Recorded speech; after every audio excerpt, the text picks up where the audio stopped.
Yayasan Pendidikan Nasional hadir untuk semua.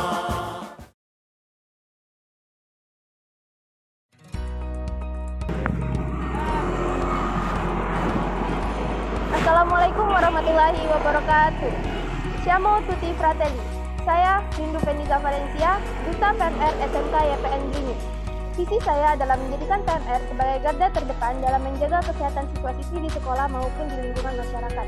Sebagaimana sesuai dengan Tribakti PNR dan 7 prinsip PNR. Misi saya adalah 1. Mewujudkan PNR sebagai organisasi yang mandiri dan berakhlak mulia. Yang kedua, menciptakan anggota PNR yang disiplin, cepat tanggap, dan siap. Yang ketiga, menanamkan sikap kesukarelaan dalam menolong antar sesama.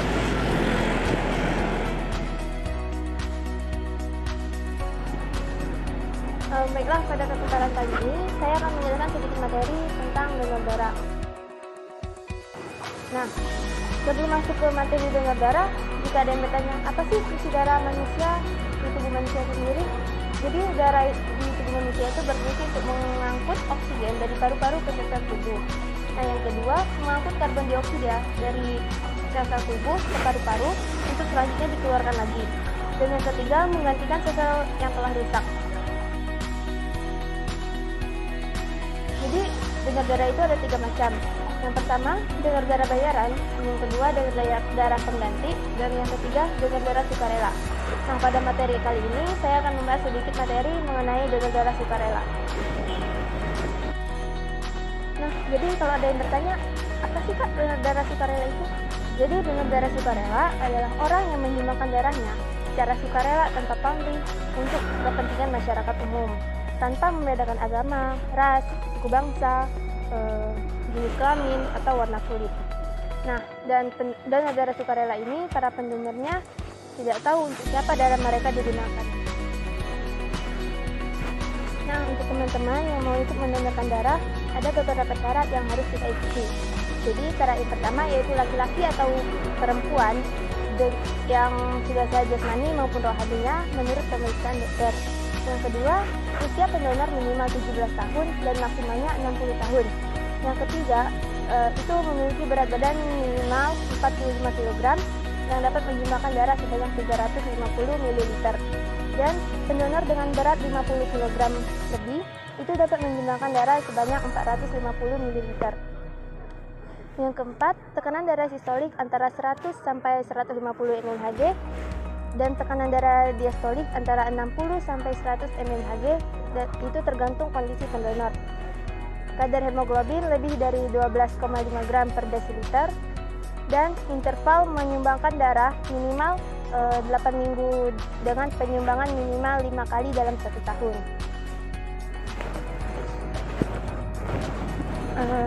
Jadi selain syarat-syarat tadi, dalam melakukan pendonoran darah juga ada hal-hal yang dilarang saat mendonorkan darah, yang antara lain 1.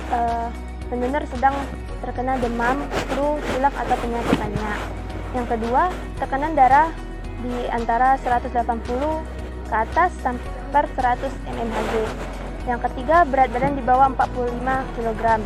Yang keempat, sedang mengidap penyakit HIV atau AIDS, hepatitis B, hepatitis C, atau sedang mengkonsumsi narkoba.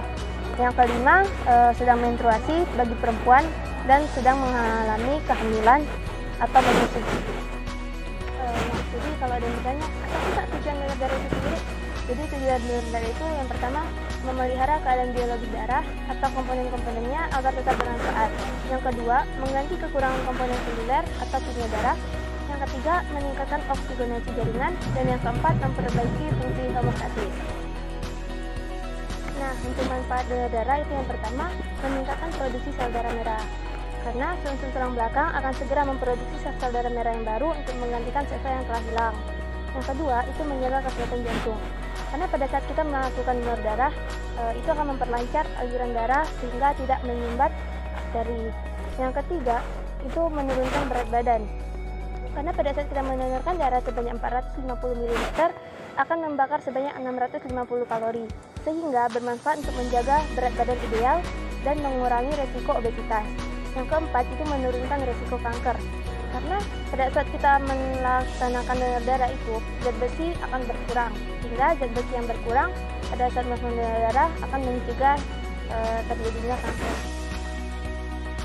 Donor darah itu sendiri sudah tercatat di Peraturan Pemerintah Nomor 7 tahun 2011 tentang pelayanan darah sebagai upaya pelayanan kesehatan yang memanfaatkan darah manusia sebagai bahan dasar untuk tujuan kemanusiaan dan bukan untuk tujuan komersial. Nah, SMK IPN juga sering melaksanakan aksi kegiatan donor darah yang melibatkan seluruh siswa di sekolah dan seluruh masyarakat untuk terjun langsung ke dalam aksi kemanusiaan. Yang dimana kegiatan ini dibantu juga oleh Dinas Kesehatan seperti Puskesmas dan juga organisasi PMR. Dan itu saja materi tentang donor darah sukarela yang bisa saya sampaikan. Wabillahi taufiq wal hidayah. Wassalamualaikum warahmatullahi wabarakatuh. Siamo tutti fratelli.